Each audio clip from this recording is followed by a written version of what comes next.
Hey, what's up? I'm Matea Babcock, and in this video I'm going to be showing you how to train your horse to do vertical flexion. I'm a rider biomechanic coach, and I've been doing natural horsemanship since I was 13. My passion is helping the horse and rider come together in harmony. And today we'll be talking about vertical flexion, or what is otherwise called soft feel. Now the purpose of this is for things like finesse or cowboy dressage. This is not on the bit training. This is very different from that. For your horse to actually be on the bit, you not only need the vertical flexion, but you also need engagement and rounding up through the back. This is just like getting started with vertical flexion and how to advance it. So the first thing I'm going to show you is how to pick up the reins and how to hold the reins for vertical flexion. You'll notice I do not have my pinky around the rein, and that's very important. It's just tradition to not hold the reins with all four fingers, and it's safer for your hands, supposedly. And so I'll pick up the reins, slide one hand all the way down to the mane, then split the reins into two, and that's how I know that the reins are the right length. And the better your lateral flexion is, the better your vertical flexion will be. If your horse has any brace in his neck, he will not be able to do vertical flexion very well. The number one thing you need is forwards and relaxation. Now, Oki, I got the forwards with her the day we were filming this, but she wasn't as relaxed. You'll notice her head's up and she's a little bit bracy, more than I would like, but this kind of gives you a better idea of how to ask for and work through these problems. So the first thing you want to do is ask for bend, and I'm just picking up my inside rein and tipping her head just enough so that I can see her inside eyeball. And I'm also pressing with my inside leg a little bit. Once it's easy to get that lateral flexion, you'll use your suspension rein and just hold it up. I'm not going to be crossing the mane. It's just my inside hand is straight up, and I'll just hold. And once my horse has bend easily, I don't have to keep releasing on her bending well, I can start holding and asking for vertical flexion from that. And this is obviously easiest to do on a circle. Whenever you have trouble with your vertical flexion, go back to a circle. It'll help a lot. So I'm holding here. She's kind of bracing. This is probably what will happen with your horse, so that's why I chose to show this, even though she's not doing it as well as she usually does. But I'm just holding. And I'm going to hold till she gets the bend and the vertical flexion. So right about here, you see she starts getting vertical. There we go. And that's where I was going to release. And then I pick it up again. You can give your horse, obviously, a longer break than I did there. But that's what you're looking for, getting your horse a little vertical flexion. Depending on how hard this is for your horse, I might work on this for a couple days and use it as kind of a warm-up, and then maybe not even ask for vertical flexion if it's really hard for your horse.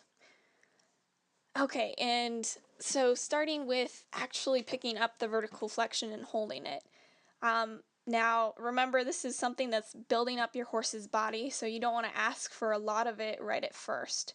I wouldn't do it for more than 10 minutes the first several weeks, So at first, I'll just hold it for a couple strides, then release when my horse is soft.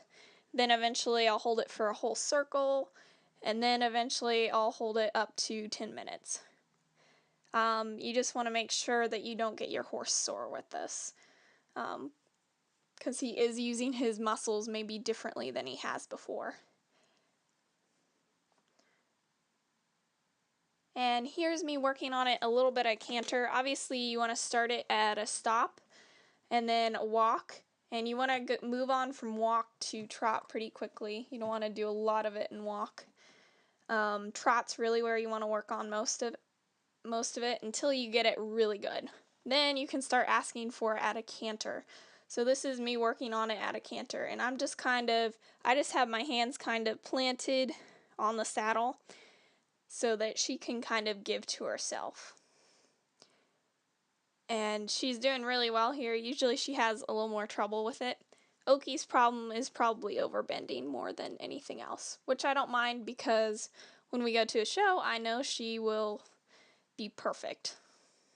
I obviously don't ask my horse to be overflexed on purpose. And then here's working in a Hackamore. And I just discovered the Hackamore actually, and really, really love this. This is awesome tool to start vertical flexion, and I really like it because you're not in your horse's mouth, and your horse has to learn to be very soft in their vertical flexion and to carry themselves very well. Whereas with a bit, I almost feel like you can force it too much. And so the Hackamore is a great way to go if you have that option. And just be patient with it. Work up to your horse holding it longer and longer. And when you go to teach new things, make sure that you start without vertical flexion and then add in vertical flexion slowly so you don't overwhelm your horse. A little word about equipment. Now in this video I am using the Jeremiah Watt and the Hackamore. Now the Jeremiah Watt is what I originally started all my horses in for vertical flexion. It's great for control, but it can kind of nutcracker. So if you are using this, you need to keep in mind that you can't hold your hands straight up and down. They need to be tilted. Kind of like you're holding the letter A. Kind of want to picture that.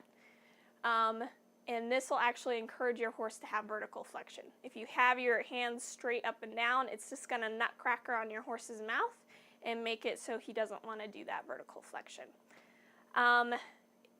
This is ideally not the best choice for finesse. I would recommend starting in a Hackamore. That's probably the best thing. But you also don't have any laterals with the Hackamore. So you need to already have your horse yielding off your leg, be able to stop, have your horse stop from your seat, because in the case of emergency and you need to stop your horse, you need to know you can stop. But that's really the best one. And then the fun thing about Hackamores is you can start with a wider gauge one and then go to a smaller and smaller one as you develop your horse and get them more sensitive. And then another bit I would recommend is the French link or anything with a double jointed. I've kind of experimented with this. This is really the best if you want to use a bit for vertical flexion. Something that's double jointed is ideal because it really helps your horse have that vertical flexion without any having to worry about the nutcracker effect happening like it does with the Jeremiah Watt. I hope this helps. Enjoy, have fun with this, and press like and subscribe.